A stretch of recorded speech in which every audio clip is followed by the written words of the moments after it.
What's going on, everybody? Welcome to another episode of Second and Saints. John Hendricks alongside Ross Jackson. Ross, how you doing, my man? It's Tuesday. We got a day off. I think I'm a little bit recharged, ready for the home stretch in Cali. How's things for you? Yeah, great. I'm right there with you. Recharged, rejuvenated, ready to go. And obviously, kind of like bittersweet, the idea of it almost being over, but then knowing that also means that football is almost here, like a real regular season football is almost here. Yes. I'm all about it. So feeling nothing but good.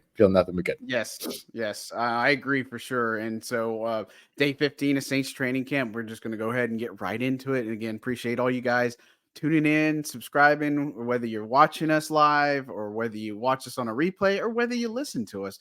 We all appreciate it. And don't forget to hit that like, subscribe button and tell all your friends and stuff. Ross, day 15 is Saints training camp. There's so many different ways we can go with this, right? I mean, I think a brief overview. Derek Carr looked really good today. He was 11 of 11. And you look at Spencer Rattler, bad day, 2 of 8. There's also Trevor Penning. So I'm going to spin the roulette wheel here for you. Where should we start and where should we go first?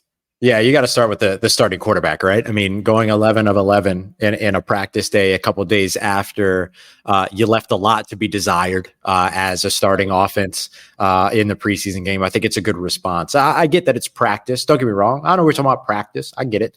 But at the same time, like, this is what they needed to show. This is what they needed for their own kind of benefit too. And so I was all about that. And look, it's no surprise to me either that as the team is getting healthier, the offense is all of a sudden performing better. Like, obviously that makes sense too. But I think that an 11 of 11 day for Derek Carr, who also excelled in the red zone today, I think that's a good thing, whether it's practice or not, and especially following up what that preseason game looked like. Yeah, and for those, again, before somebody says it, like this, I did 11-11 because there's also one of them was a touch pass, the other one was like a shovel pass. Those are technically passes. That's where we get 11 from, just so everybody knows and is clear. But yeah, the context is important. The context is important, right? But Taysom Hill, a big part of that. Derek Carr throwing a couple touchdowns to him today, which is good to see. First time we've seen Taysom Hill throw some passes and like walkthroughs and all that stuff. That was pretty exciting. And look, I think Derek handled himself well and today. And, you know, it's just one of those things where you put stuff out and people just come to the woodwork and all this. And somebody had made a comment. And it's like, yeah, I bet they're all 11 to Alvin Kamara. I'm like, Alvin didn't even practice. We'll get into that in a second. Like, you know, again, this is a thing, and we've talked about this before, but Derek Carr is the starting quarterback. It's not Spencer Rattler. It's not going to be Spencer Rattler. And maybe next year it happens, or if Derek Carr gets hurt or something like that, then we can maybe have this conversation more. But you know, you need your first quarterback, your first team quarterback to do well. And I think he did well. That hookup to Cedric Wilson Jr., that one-hander that he grabbed, I mean, that got like the offense all sorts of hype. That was like a thing of beauty. And so, like, I like seeing that. And I think with Derek, what I'm seeing more of is maybe more accountability on his part, right? And I mean that, and we've talked about that in the past, like even going back to OTAs, mini camp and stuff, just making sure that, hey, bad ball on my part or doing this. I think he's being a little bit more authoritative in the sense of like trying to get the troops rallied a little bit. He's going up to receivers after the play. I saw a moment where he's talking with Jordan Mims, just saying, here, where I need you to be, here's what needs to happen.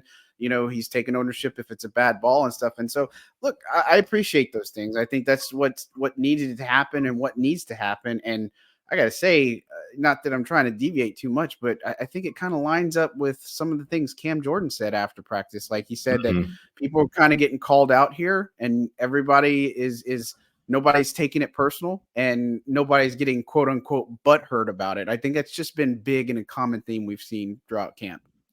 Yeah, absolutely. I would have to agree with that. And I think that's part of the idea too, right? Is that it all goes to competition. Competition has been the conversation all of camp. And so you could generate that competition by pitting players against players at the same position. You could pit players against players at opposing positions, wide receiver versus corner, running back versus linebacker, whatever. But you could also pit players against themselves. And if a player isn't doing what it is that they're expected to do, and you have the ability to call them on it, call them on it. And it's so funny because it's a complete departure from what it is that Alvin Kamara, kind of brought to light just a few years ago, where he said, look, people aren't getting, when you see something, you should say something in practice, and that's not happening. And so like, that was the big thing that I reminded people of, because I've gotten the question a couple of times, hey, do you think that, Dennis Allen, saying what he said about Kendre Miller, saying what he said about A.T. Perry, saying what he says about what he's been saying about Nick Saldiveri, like, their performances and kind of calling them to task and all these other things, you think that that's going to, have a bad impact? That it's like, well, what would you rather? Would you rather what it was that Alvin Kamara was talking about a couple years ago, where no one's being called out and there is no accountability? Or would you rather this, where people are being called out and there is accountability? I think you'll take the latter over the former all the time. On Derek Carr's day, real quick, I wanted to give my two favorite plays from Derek Carr today. My number one was the pair of play actions that took place before a throw to A.T. Perry. That one was really nice. And then a nice catch and run. I think our favorite, I think this one really was my favorite one, though, was the catch and run by Foster Morrow. Really nice play action, looked up the middle, hit Foster Moreau, middle of the field, attacking the middle of the field in the intermediate area. And then Morrow getting just the right angle and ended up beating Willie Gay around the edge for what would have been a huge gain, if not a touchdown. So two good on-time deliveries, hitting receivers in stride, off the play action, everything like that. I think that's another reason why I think that the 11-by-11 day by Derek Carr is important, is because it's another example of, hey, the system is working, right? Because when the system's actually being run, which is not what was happening against Arizona last weekend, you can see the immediate value of it. Yeah, and the decision making, I think that was the big thing for me, is that he's able to go through everything quick and see it all quick, diagnose it quick and stuff. And again, that's going to come with the other quarterbacks, I feel like, but that's what you're supposed to do out of a veteran quarterback and all this other stuff, right? Like, I mean, it's supposed to work like this, work in harmony and all that other stuff. And so, look, I agree with you. That Holker play was, I mean, not the Holker, but the Moreau play was a really big one for him. Holker had one later, but it was from a different quarterback. He had one earlier for a different quarterback, but it was, just a welcome sight, hitting Chris Olave, just doing a couple of different things. Like, it's working different parts of the field, working the sidelines, working the middle, working intermediate, working deep areas. Like, it's just all over. It's just refreshing that it's not just a check down. Yeah, good point. Like, I just think that is, and of course, this could all look different week one and stuff. But again, I gotta say, like, I appreciate that. But conversely, look, Trevor Penning's like really under a microscope right now. He's strong in run support, right? Like, he's solid. He's got it in run support. I know that. The pass protection is just hit or miss still. Like, he had one good rep when making a block on Cam, then Cam just like totally got by him and whiffed them and stuff. Like, are we at this point now where, like, are we legitimately worried about Trevor Penning? And like, do they need to start saying, okay, let's get at least a contingency plan in place, or is it going to be like they try to just put somebody else there instead? Yeah. Well, I mean, I've been worried about Trevor Penning since OTAs, but Sure, I think you have to have a contingency plan ready. Like, you have to be ready to pivot away from Trevor Penning pretty quickly here. I think that the San Francisco 49ers game this Sunday becomes a really big kind of proving ground for Trevor Penning. Like, it feels like, you've got to practice Wednesday, Thursday, Friday, travel on Saturday, and then Sunday against the game. You got 3 practices in a game to show something. Because I can't say for sure that he's shown anything yet. I mean, it hasn't been positive. Like, this has not been a good move for Penning over to right tackle yet. Like, it just hasn't solved any issues and things like that. And one of the things that I've talked about from the very beginning with the move from left tackle to right tackle is that, typically speaking, position changes for struggling players don't usually make them perform better, right? Like that, there's not a lot of examples of that. I mean, I can't name one, but there's just not a lot of those opportunities, and there's not a lot of examples of that actually panning out. And so I think the Saints, have to be ready to pivot. They have solid options to go to behind him on the roster. Ali Udo, putting him back at his natural position as opposed to forcing him to play on the inside where he has struggled. Could go a long way. Landon Young, I get it. You love the versatility of a Landon Young and what he can do as a sixth offensive lineman and a depth player, sure. But if he's going to be better for you at right tackle than what Trevor Penning is showing you at right tackle, then that's exactly where you go. And then outside of that, I think you're looking at either the free agency market or who gets cut at roster cuts to see if you can find somebody that might be a better caliber for you at the position than what Penning has shown so far, especially in the pass protection category. I think that's the big thing that you've got to be able to find. Yeah, and we've said from day one, if this offensive line doesn't have it together, this doesn't work. Like this just doesn't work, and this is concerning that we're past the midway point. Now we got 2 more preseason games, but like it's just one of those questions. Like, is it just going to magically get better? You know what I mean? I guess that's my only thing. Is like I don't know how patient they're going to be. If it's going to get like exponentially better, or we're just going to see, okay, it is what it is. But at this point, like I guess it's unsettling. And look, I got to tell you, I know Oli Udo is a potential option. I haven't been that impressed with his camp yet. You know what I mean? Like I know he hasn't either, but all starts a couple times, some holding penalties and stuff. And so it's just like right now at this point, and I see this as a legitimate question. Maybe you could weigh on 2-part is should Penning get moved to guard? And then also was the other one was move Taliese Fuaga back to right tackle. What are your thoughts on that? I don't see the value of moving Trevor Penning in at guard because he's not going to be a starting guard for you. So what do you gain? Like you're making your first round pick at tackle a backup guard. If you're going to do that, then you might as well just like cross train him and let him be your 6th offensive lineman, right? Like that's kind of the way that I would look at that. Is that you can cross train him, but he's not going to start for you at guard. He's not going to start over Lucas Patrick. He's not going to start over Cesar Ruiz. So you can do it, but you're not doing it for the purposes of getting him into the starting lineup. Right now, what they're focused on is what do we have to do with Trevor Penning to get him in the starting lineup, which makes sense because they invested not just a first-round pick, but a lot of trade mechanism move-arounds for that first-round pick that they ended up investing in him. So that would be my one thing to mention for that. You can do it, but that's not what they're focused on right now. They're not focused on Trevor Penning being a reserve. They're focused on Trevor Penning being a starter. So what's his path to being a starter? So that's the way that I look at that. And I don't touch anything with Taliese Fuaga. He's looked great at left tackle. Yes, that's the most important position outside of center on that offensive line. Don't mess with it. If it's working, and there's not a lot to look at on the offensive line right now to where you look at it and you go, hey, that's working. That's one of those things. And so you don't touch it. I think you absolutely leave him at left tackle. Yeah, because I mean, again, that's Derek Carr's blind side, right? So I mean, at this point, I don't want to say square peg round hole. I don't want to do all these things or euphemism, whatever you want to call it. But like the interior, like Eric and Cesar are set. And the left side I feel good about. I think if you were to move Fuaga to the right side, then your right side would be great, but your left side, I mean, that's just going to be asking for disaster, in my opinion. But they got to figure this out. Yeah, I think this question too has 2 parts because it was like maybe sign Bakhtiari and move Fuaga over to right tackle. But my only issue with signing Bakhtiari is that how many games are you going to get out of him at this point in his career? You know what I mean? So that creates exactly what you're talking about, which is just more turmoil on the left side than anything else. Yeah, for sure. And I mean, again, it's something that I hope it gets figured out.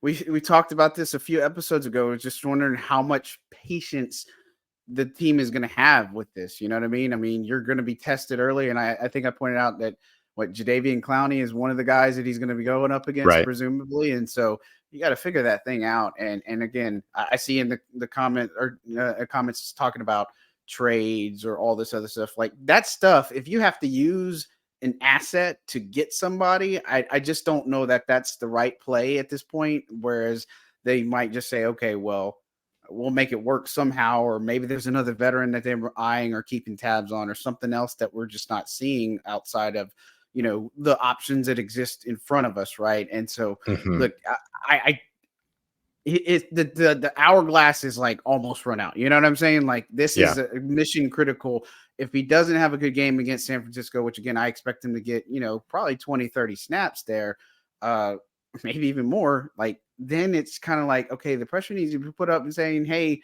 what is the plan? Because obviously you can't be happy with that. And, if you're going to try to do things with this team and change stuff, you talk about accountability. So that's accountability. If it's not cutting the mustard, the best player needs to play. And if that best player ain't there, you got to find whoever that guy is going to be. Just how it is. So. Yeah, absolutely. Completely agree with you. There. It stinks too, man, because like, I want to be real that like, when it comes to Trevor Penning, like, he's the type of dude, he's the type of human being that like you want to see it work for.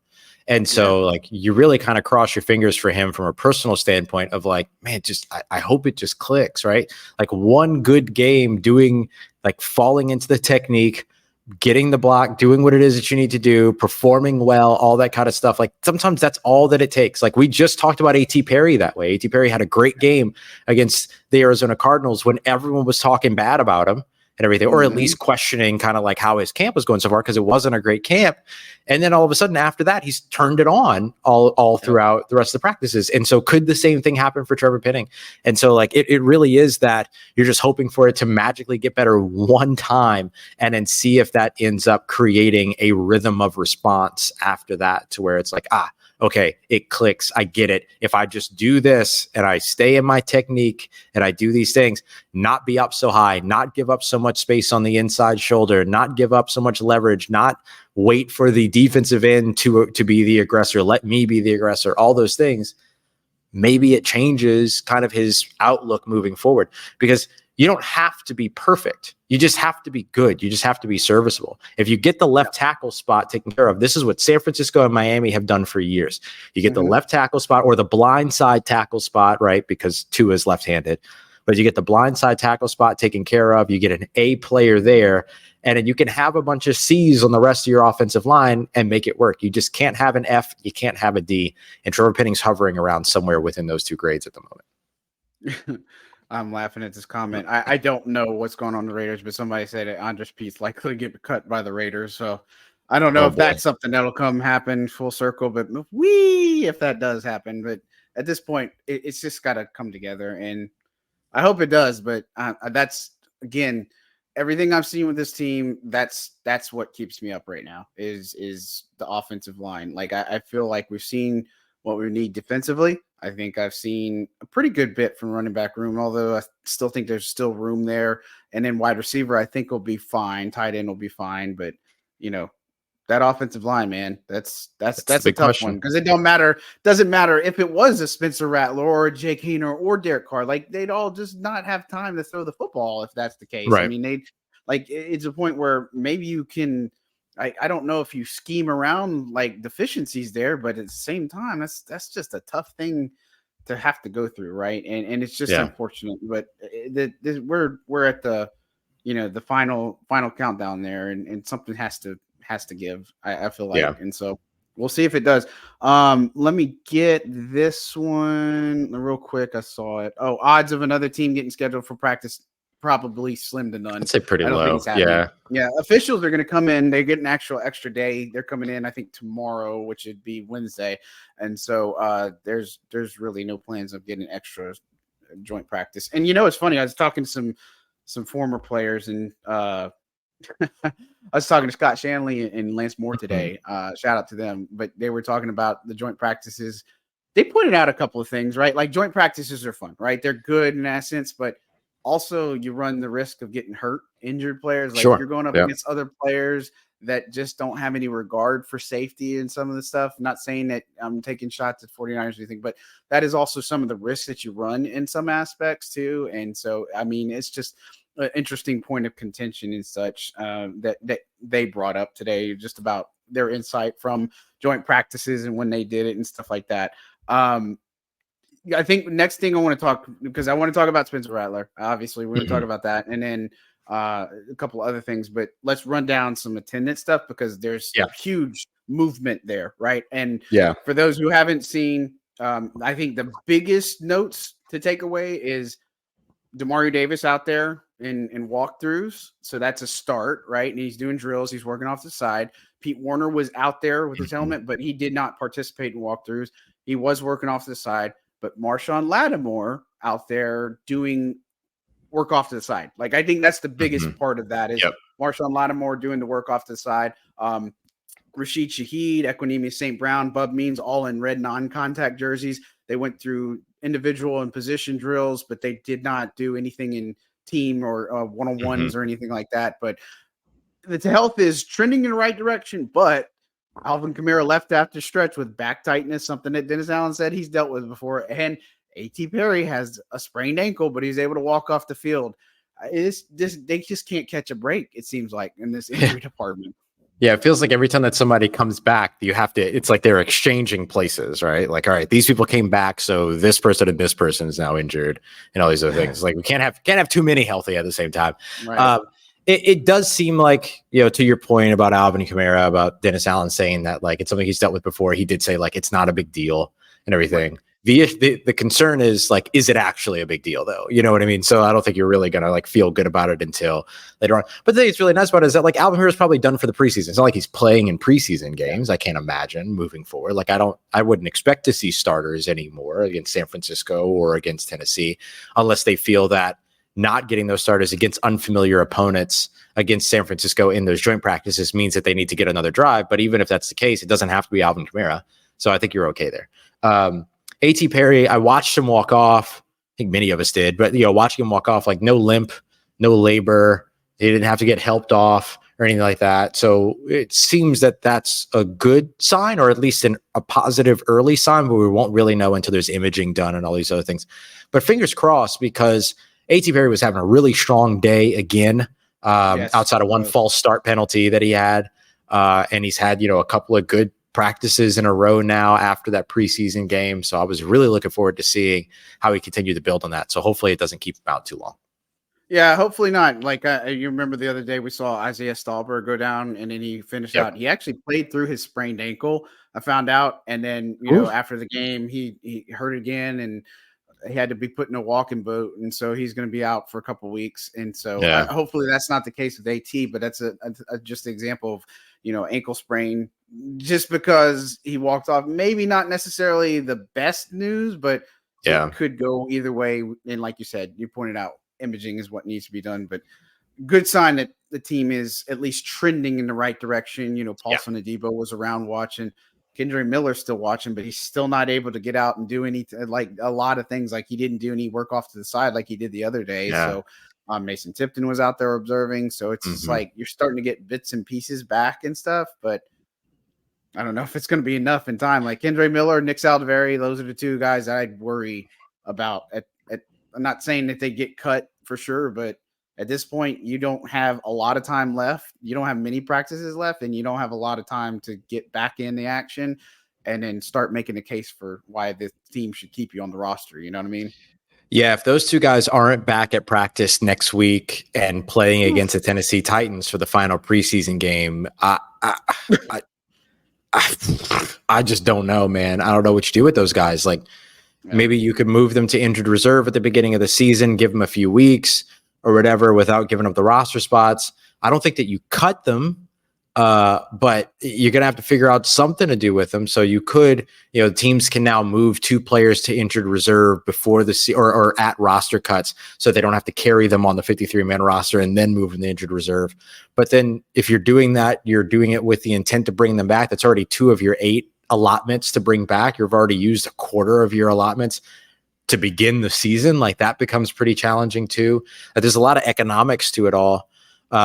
We do know guys like Nephi Sewell, Tano Passanio, Dennis Allen pretty much confirmed for us today that they're not going to be ready to go at the beginning of the season. Right. That's what we expected from the very beginning.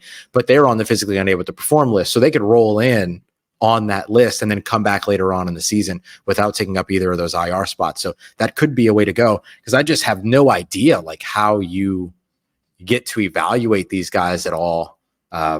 At any point, it's surprising to not have seen either of them back yet. Yeah, right. And I mean, you at least see Tano walking around the field, and he's coming off an Achilles injury, and then he has been Nephi. He's around too, and it's just like and Dennis Allen pointing out that his rehab is going great, and they really love them some Nephi Sewell, but You know what I mean? Like at some point you got to get on the field. And if you can't, then hopefully that doesn't mean like if you have to carry them on a spot, then IR them, then you cut 2 players that get claimed somewhere else and you just lose the 2 players that probably would have more of an impact than what they're having right now. So that's the only That's why I love the rule change now to where you can put them on IR without having to carry them. You can put 2 on IR before having to carry them on the roster. And so maybe they take advantage of that. But again, like you're doing that with the intent of bringing them back. You can only bring back 8 in a year. So it's tough. You can bring back unlimited in the postseason, but in the regular season, you're limited. So that makes it really challenging. For sure. And then let me tack this. Z asked about trading Jeff Coat. Dislocated elbow is what happened with him. It was out indefinitely, but he didn't have to have like surgery or anything. So that was the good news. So, but still, I imagine would be a little bit like, I don't know if we'll see him anytime soon too, but you know, that's another one that's unfortunate and such. But yeah, I mean, some good encouraging attendance notes, some good things we've seen, some not so good things. Let's get into Spencer Rattler, right? His day. Missed practice on Sunday with the thigh contusion, if you will. And today he's kind of wearing like this leg compress and stuff on his left leg. I mean, he wanted to practice on Sunday, but they held him out precautionary. I don't know if it's related, but today he only finished 2 of 8. And he only got he had 1 completion early, which was a beautiful hookup to Dallin Holker that had a major yak on it. I'll let you kind of talk and break that one down in a minute. But in the middle and up until he got to the development period, he didn't complete another pass. And he also got picked off by Rejon Wright. And that was not a good hookup, not a good look, because I don't know if it receivers weren't on the same page or what was going on. And those breakdowns happened, but not a good day for Spencer Rattler. Yeah. And you know what? Good. Yeah. This is the way that he's okay to have not a bad. It's okay. This is a good thing for Spencer Rattler because you know what? He gets to take this on as adversity and then now come back and see if he can bounce back from it tomorrow. I think this is one of the best things that could happen to Spencer Rattler. I know I sound insane. I get it. I know I sound like I'm wearing the most rainbow colored glasses. There we go. We both sound crazy. No, but like even like leaving all that aside, because like whether or not Spencer Rattler pans out, like what impact that has on the New Orleans Saints, we have no idea. But the fact of the matter is that like when you come out there and you have this, what was like an outstanding debut for a rookie quarterback in his certain situation, right? Leading a touchdown drive, running a touchdown in, and then in his first drive, and then in his last drive, leading that game-winning drive at the end. Everything in the middle was like fine, not great, but you know, still had those 2 highlights, and that's excellent. That's good. That's good. And then to come off of that, it's really easy to get overly confident. It's really easy to come off of that and go, you know what? My first ever NFL debut. It was a preseason game. I get it, but I led this game-winning drive, all this other stuff. Easy to just get comfortable. And then you show up at practice, you have this thigh contusion, you're not, they keep you from practicing, right choice. And then you get the day off and you come back in and you struggle. Now, all of a sudden you've got charge, you've got drive, right? I got to prove that that's not really who I am. So I'm so excited to see Spencer Rattler tomorrow go up against the second team. He was with the third team today, right? He was with the second team. My bad. So he'll go up against the third team. He'll go up against the third team tomorrow. My bad. But in any case, I want to see him bounce back. I think that that's great. This is part of what you're trying to prove in training camp is that you can manage and navigate adversity. Now here's his chance to do that. Yeah, of course. And again, this is the part of, growing pains with the rookie. And I guarantee you go back to like CJ Stroud, you go look at Justin Herbert when he was a rookie, Joe Burrow when he was a rookie, like all of these quarterbacks, when they're rookies, you're going to make mistakes. You're going to do things. You're not going to look perfect all the time. Now, again, this is what we're telling you, right? You know what I'm saying? I know people have already formulated their opinion and stuff like that. Like, shame on you. But at the same time, like, this is kind of where we're at. And so, look, his day in practice, we've seen it. Like Drew's had bad days. Like Drew threw. Oh yeah. Like it happens to every single quarterback. because if they always played perfect, then I think something was a little bit up. But I think Spencer will be fine. Like, I think that's the biggest thing is. But I'm with you. Like, I'm intrigued to see what the bounce back looks like tomorrow, even if it is against third team or whatever the case may be. And I'll say this too. Like, when he was doing the one-on-one process, he made some really pretty throws. Yeah. Like, he had some darts, a couple of touchdown passes and stuff on that one. So it's not like I'd say he had a horrible day, but obviously I think it struggled a little bit. Again, I don't know if the injury played into that or anything like that. He was getting coaching from like Andrew Janako on the side and stuff, trying to go through things that, where he could correct. And so, look, it's going to happen in this day and age. So I think he'll be just fine. But Mama said there'll be days like this. You know what I'm saying? Mama told me there'd be days like this, so don't trip. That's what it's all about. Yeah, that's right. That's what it's all about. Yeah, no doubt. I love that. I want to also hone in. I mean, because we're kind of, at this point, if you got questions, please drop them. And of course, don't forget to like, subscribe. Just something we pointed out. We've been pointing this out. We've talked about this early in camp. We talked about this since the moment.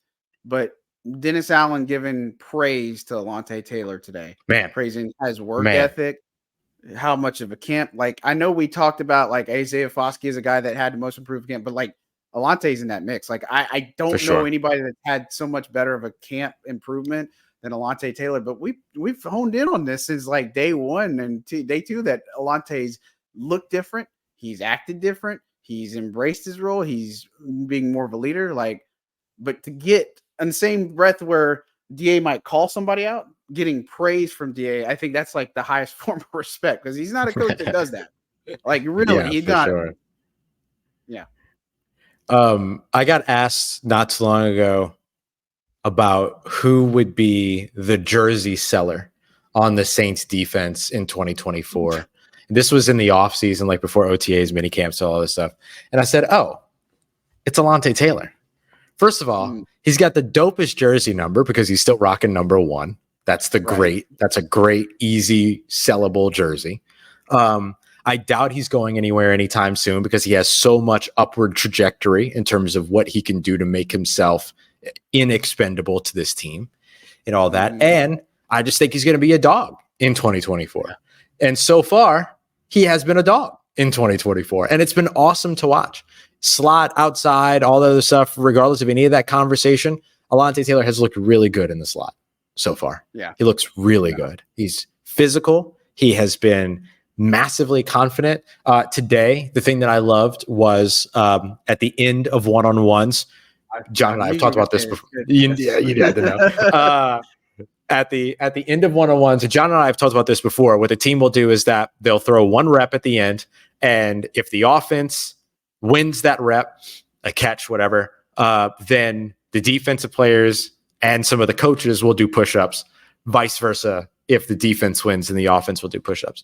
And what I loved was that when they said, all right, last one, Derek Carr stepped in and said, I got it. Right. Mm-hmm. And then Chris Olave walked up to the line and Alontae Taylor followed him. There were no questions asked. Everybody knew those are the 3 that are going to do this rep. They get the last rep.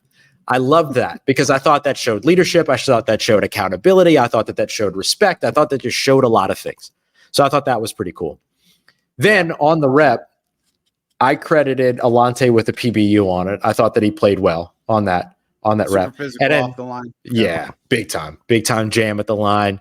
Chris Olave had to really fight to get off of the break for the route and all this other stuff. And Alontae able to make the play on the PBU. And then offense had to do push-ups. And I loved it. I just thought that was so cool. I loved the this is on us. We're the ones that are taking the last rep. I thought that was great. I love that attitude. No, I'm with you too. I mean, again, I love the fact that it's just competition. It's like, again, I know people hate the expression, but the Saints use it all the time about the iron sharpening iron, and you talk about like they literally tweeted it today. Yeah, the linebacker room talking about we need to be the coffee that powers everything, all the energy and stuff. Like, I mean, I know it's the sayings, it's the rah-rah, it's all this stuff, but for a team that needs the confidence, that hasn't had the confidence, that, you piggyback off of like last year, the meeting that Mickey and DA were involved about being bought in, and then the accountability conversations and the competition and stuff. I mean, I'm not saying they're breeding a winning culture by any means, because of course they still got to go play football games, but at least it's different than what we've seen in the past. And I mean, I think it's paying off dividends for a lot of people, not just players, not just coaches. Yeah, big time. I think that's having a really good impact on this team. And it's a confidence builder, right? Like every team feels like they're going to win, but not every team puts the work in to win. I think we're seeing the work. It's good for sure. Paul asked if you did you get a dog of the day yet? I did give my dog of the day over at Locked On. Okay. Yeah, no. It was my live show for today. My dog of the day was Foster Moreau. I had to finally give it to him. He talks so much on the sidelines. Yeah. We can't tell you what he says, but he says a lot of things on the sideline, and they're hilarious. And it's just great energy all the time. And then he had that big catch and run. And I think anytime that you outrun former dog of the day, Willie Gay, and honestly, constant dog of the day, Willie Gay, I'm going to give you a shout out for that. So I went with Foster Moreau. And then in the game, I gave dog of the day to Nico Lalos, because I don't think he's gotten the shine that he deserves, including on my show. And so he had that sack. He had another great pressure today. So I wanted to shout out Nico Lalos for his performance in the game. Yeah, for real. And get you a hype man like Foster Moreau. I mean, he's just 1-on-1, man. I love it. I love seeing him chirping. I don't remember him. Like, I think he chirped some last year, but I don't think I remember it to the level that we're seeing. Like, he's like the energy pulse of the offense, whereas like maybe, some of the other guys on defense might do whatever, like Cam or DeMario and stuff, setting the tone. Like, Colin too, but like, dude, he's just nuts. Somebody must have told him, "Hey, I really like when you talk on the sideline," and he was like, "All right, bet." Yeah, watch this. Hold my beer. Oh man, I keep asking if this is the last week. Yes, this is the last week. They're in California, so they'll play their preseason game, and then they'll come back that night. So then we start the Louisiana stuff, which they got two-lane practice on Tuesday. I want to say that sounds right. The 20th, whatever the 20th is. That is Tuesday. Yes. We can read a calendar. Awesome. Yes. I want to point out something real quick. Well, it's never really quick with us probably, but I don't know if you've picked up on this, but it's something I picked up and something I wrote in my notes. Again, go to Saints News Network. You can read all the recaps. I've kind of simplified those a little bit more. Like I've broken them up into a few different pieces. So it's not like one 3,000 word thing all at once to you. So give me some feedback on that if you may, or if you will, if you may, mother may. But at any rate, is one of the things I started writing about is I'm noticing they're using Brian Brzee a lot more on the first team interior. And I don't know if it's like I just put it like this has been a couple of days now where him and Nathan Shepard are kind of the starting tandem, not Colin. And look, we love us some Bink, but you look about competition and stuff like that. Like, are you seeing the same things, or are you thinking that maybe they're just getting more work for Brzee, or is it something where maybe he could legitimately be like the starter in the rotation, because it is a rotation, you know what I mean? Yeah, it is really interesting. I picked up on that during the preseason game as well, because we saw that in the preseason game too, to where it was a lot of 90 and 93. Typically what the Saints have done, just to catch folks up if they don't know, typically what they've done is that they've had Colin Saunders and Nathan Shepard, or Colin Saunders and Brian Brzee, right? Like that has been the trio, the way that trio has been used. And the reason for that is because Nathan Shepard, Brian Brzee by trait, a little bit more interior penetrating pass rusher, David Onyemata types, just to give another name. Whereas Colin Saunders, and then now you can add Christian Boyd in, have been a little bit more kind of like Malcolm Brownish, to go back to a few years ago when the Saints had like or Tyler Davison might be another good example of guys that were like really reliable run support guys on the inside. But guys like Christian Boyd and Colin Saunders also add a lot of pass rush ability as well. And so I typically we saw kind of like the 1-tech, 3-tech kind of thing. A 1-tech will line up between the guard and center. That's your usual bigger bodied run stuffer. Whereas your 3-tech will line up between the tackle and guard, which is typically a little bit more so your pass rusher. We've seen now the Saints go with a lot of more of Brian Brzee and Nathan Shepard, and they bounce back and forth between 1-tech and 3-tech. And so I've thought it's been really interesting, John. I'm glad that you highlighted that because I completely forgot about it. But that was one of those things that absolutely stood out to me during the preseason game. I'm curious about what that is. Do they just feel that they want that interior pass rush boost from having both those guys on the field on early downs? Or is there something else in terms they really feel like, hey, these guys have developed as run stoppers? Because that was Bryan Bresee's biggest knock outside of his health, which he's managed well here in the NFL so far. But one of the biggest playing things that was a big knock on him was his experience as a run stopper. Not that he was bad at it, but just that he didn't have a lot of experience at it. He was deployed at Clemson a lot as a pass rusher. So I'm curious if maybe there's been something about his projection in that area of the game that's led to this. Yeah, and he's playing well. Like, I mean, I noticed him at camp. He made plays today. I mean, it's just something like for you that tune in, we're not going to hide anything, but put that in your back pocket. You know what I'm saying? That we're just talking about it stuff. That way, if it happens or when it happens, y'all know, right? And all that fun stuff. But are they going to use Bink in the backfield? That was a question from Paul. We haven't seen it yet. If it's up to him, he's going to play everywhere he can. You know what I'm saying? Exactly. But Dreams asked, what's kind of the skinny on Nathan Shepard? Do you see him more as a run stopper or pass rusher? I mean, I have my thoughts and opinions, but yeah, I kind of put him. I was just describing him and Bryan Bresee as a little bit more the David Onyemata type, so a little bit more like penetrating 3-tech pass rusher, in my opinion, is kind of what I see with Shepard. Yeah, and I mean, he was getting sacks last year. I mean, you look to break down, he was up there. I mean, of course, they didn't have the greatest performance, but when you look at the defensive line, he was right there, right behind Bryan Bresee and stuff. And so I like me some Nathan Shepard. I think he can elevate this line a little bit more, especially going into year two. And we should say real quick too, John, when we say that about Nathan Shepard, it doesn't mean that he's a bad run defender. That's not what we're saying. We're just saying what we mean by, it's kind of like when you talk about like a heavy zone run offense.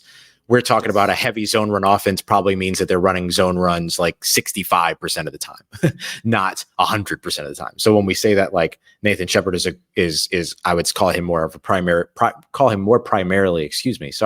as a pass rusher. It doesn't mean that he is only a pass rusher. But it's just that like that's probably a little bit more of his calling card, I'd say, while still being able to be a good run defender. Yeah, for sure. And then of course we got to mention this too, just like Cam playing inside. Like today, they rolled out a 3-man front. It was Cam in the middle, Carl on the left, and Chase Young on the right. So, I mean, I think that's a precursor, but we're seeing more Cam playing inside. We're seeing a lot of that stuff happening. And so, again, he's talked about it. And it's interesting because he was talking about the weight loss or like he trimmed down. At one point, he said he was under 270. He's like, that's the first time since high school that he's been under 270. That's insane. He had lost about like 14 pounds. He's been in and out trying to be like a quicker, twitchier person. But look, I mean, he's doing everything he can on his end to make sure he does some impact. But like we kind of toyed around with the idea of Cam. I think we kind of shot it down earlier that like in earlier episodes that saying, you don't just move him there, but like we could point out like on different passing downs and stuff that he could go interior. What's the advantage of putting him on the interior? You just get a third pass rusher out there. I mean, like that's kind of the big thing. And then now you're creating some havoc and you're creating some, you're changing things up on that offensive lineman that is used to going up against these bigger body defensive ends that don't move, defensive tackles that don't move the way that an experienced edge rusher like Cameron Jordan moves and things like that. So you're just trying to take advantage and keep that offensive line a little bit off kilter. If you can get them back on their heels a little bit more, all those other things. The other thing that you get is somebody that really has a lot of experience running the stunt game. And so when you run these twists and things like that, if you can run those twists with two defensive ends as opposed to defensive end and defensive tackle, you're going to get a different look. Not always a better look, but you're going to get a different look off of that. So that's the other thing that it creates is you can put Cam Jordan in the middle all you want, but when it's Cam Jordan and Carl Granderson next to one another, who's actually rushing inside, who's actually rushing on the outside becomes a little bit of a mystery for the offensive line. Same thing when you put Cam Jordan on the opposite side next to Chase Young. Who's rushing inside? Who's rushing inside? Just because he's lined up on the inside doesn't mean that he's rushing at that B gap or that A gap. He could wrap around to the C gap and get outside the tackle and all these other things. So I think that like that's a little bit of what you get with that is that you just create some kind of schematic mystery basically in terms of how you're attacking the offensive line. Yeah, and remember Tano was that guy for a long time, like in passing downs. And I remember him telling me before, it's like you want the best rushers on the field in those situations. And so I'm again Cam can still, like, he's doing the things in terms of his body and everything to try to be at least able to move and, affect what he can. But look, it's hopefully it just works. That's the biggest thing. So that's all we can hope for, is that it works. But early signs is it is working, and it's exciting. And so again, we talked about I don't know how many episodes ago, the Granderson, Young, Chase Young, and Cam Jordan all on the field together. Like he said that before in his comments. So it's exciting. It's an exciting wrinkle, but will it work? I think so. How it works, we'll see. Hemisphere. I'm sorry. He's asking how Kendre Miller's doing. He's not on the field. He's not practicing. We don't know. He showed up today at practice and he's just been doing it. I don't know the levels of hamstring injuries, but other people have come back from hamstring injuries. He has not. And again, he got hurt on day one in drills. So it's just not good. So it stinks, man.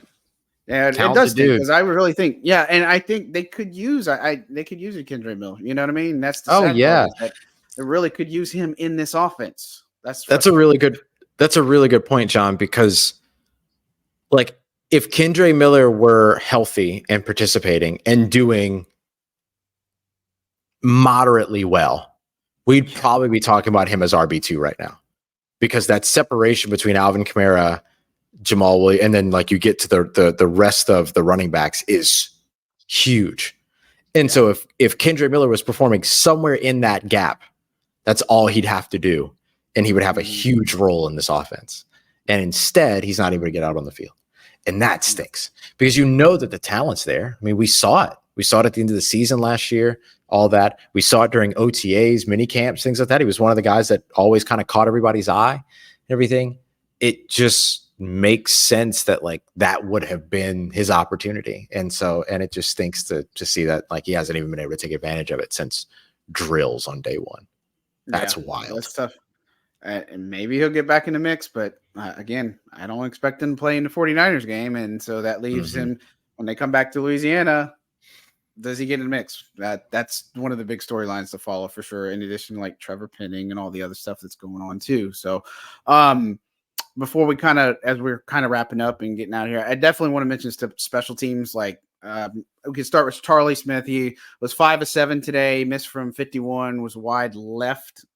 Yep. Or no, wide right on 51. Wide right on that 59, he was wide left. And so he's 41 of 50 in camp, but he's making some kicks that he should, and he's building off some confidence, but then missing those last two, that was tough. But I got to tell you, the bigger story for me is Matt Hayball. Like, the dude had a flawless day of punting.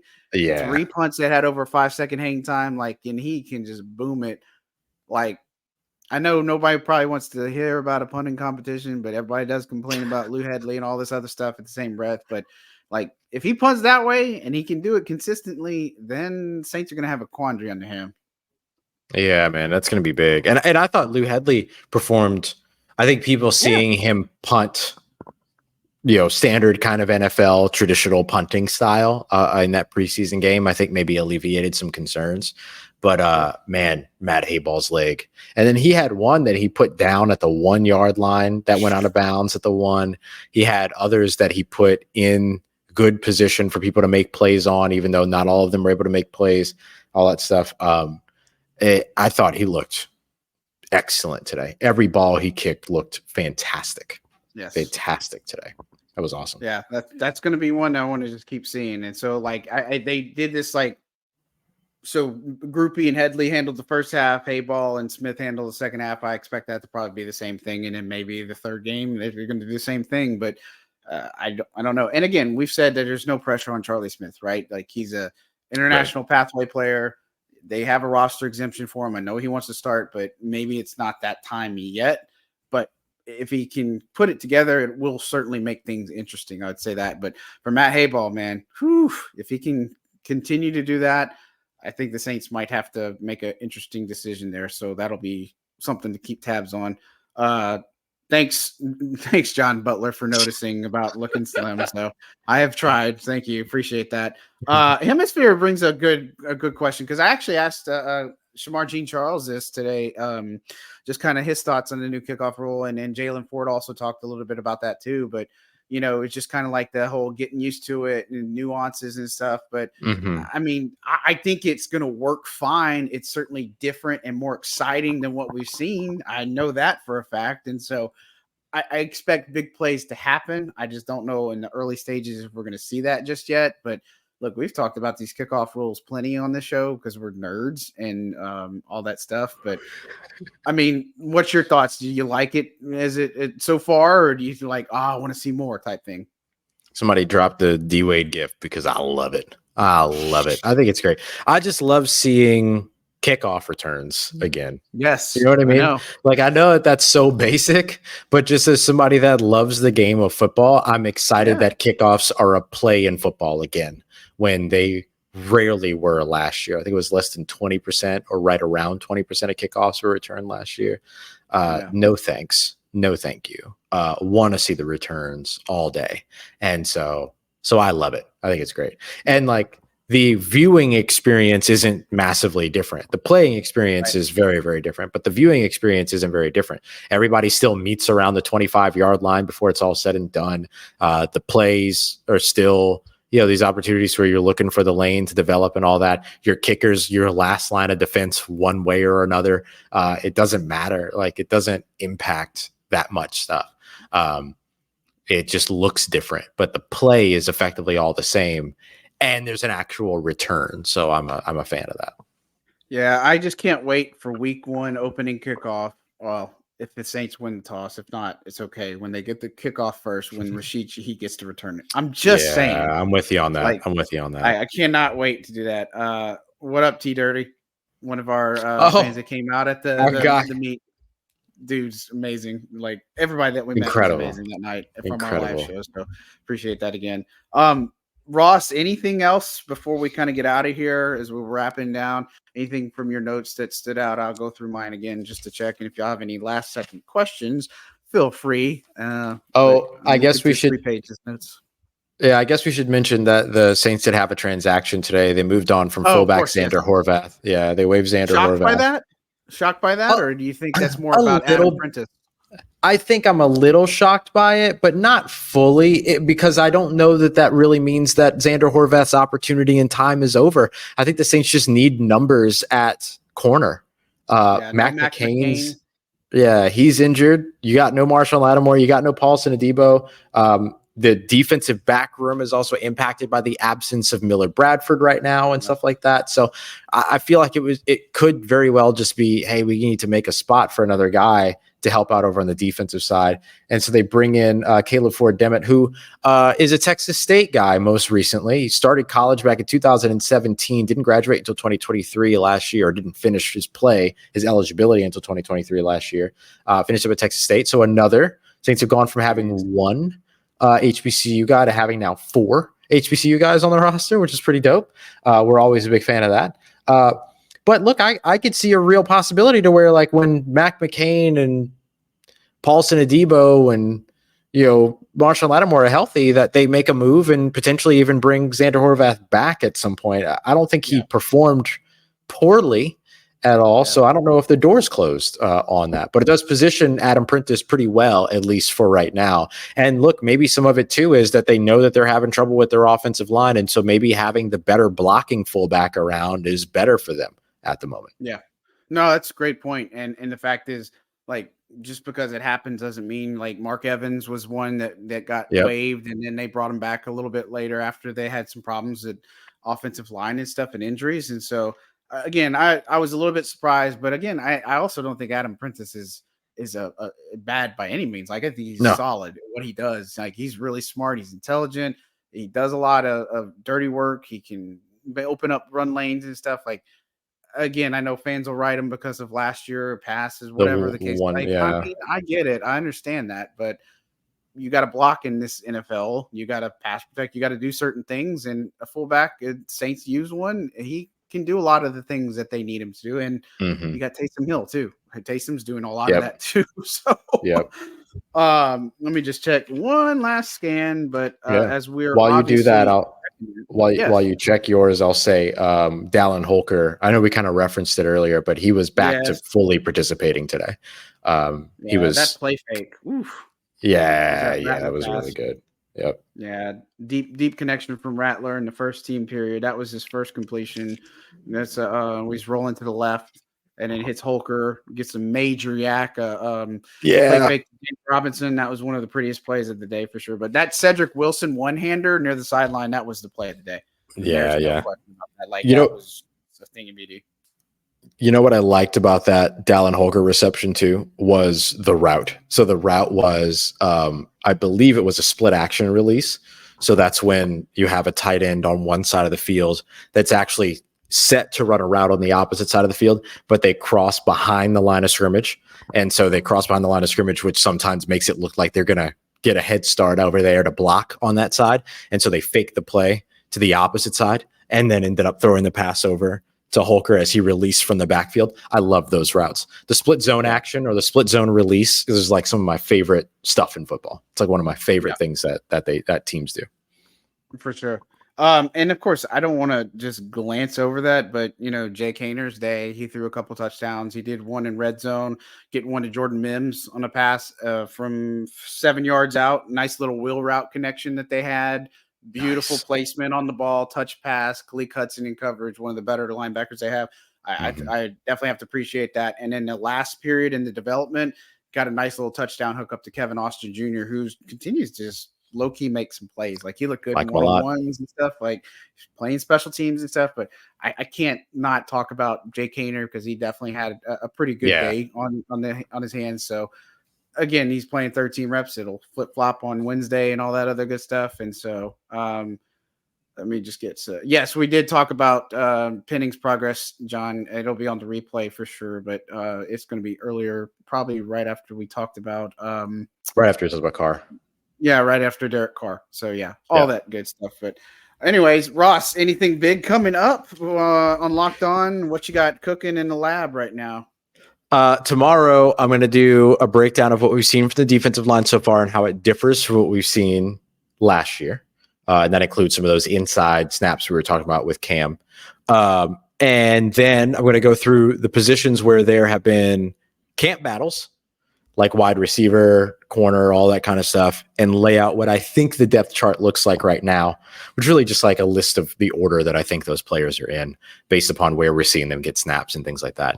And LouisianaSports.net officially has a target date. So we're hoping that we're able to get everything taken care of. But the idea here is that LouisianaSports.net will debut on Sunday. So it will be as I'm doing all of my game coverage and all that stuff. So make sure that you bookmark LouisianaSports.net. But we believe their launch date will be Sunday. We have some boxes that we have to check before we can go live. So hopefully we can cross all those thresholds before we get there. Otherwise, we'll have to push back. But it looks like Sunday is going to be the day. So I can't wait.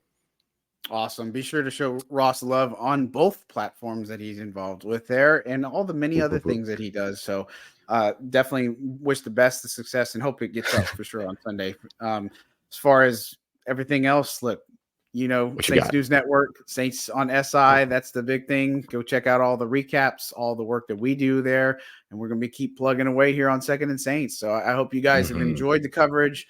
If you haven't, again, any feedback, suggestions, our DMs are open. Our emails are up there somewhere in the space of Twitter or on the pages we write for and stuff like that. So hit us up and we'll be more than happy to talk about that. But again, this is going to do it for us on day 15. Don't forget to hit like, subscribe, go to all the links in the description, especially that Amazon link that helps us out for the show. Again, y'all have been terrific so far and all the support. And so we're not discussing Patreon or anything like that at this point, but just do us a solid, and we really appreciate all the support we get. And man, already another hour gone by, Ross. I know, man, so quick. It was awesome. And we'll do it again. We'll run it back on Wednesday, man. So that's going to do it for us today. On behalf of Ross Jackson, I'm John Hendricks signing out for another episode of Second and Saints. Y'all be good people. Take care.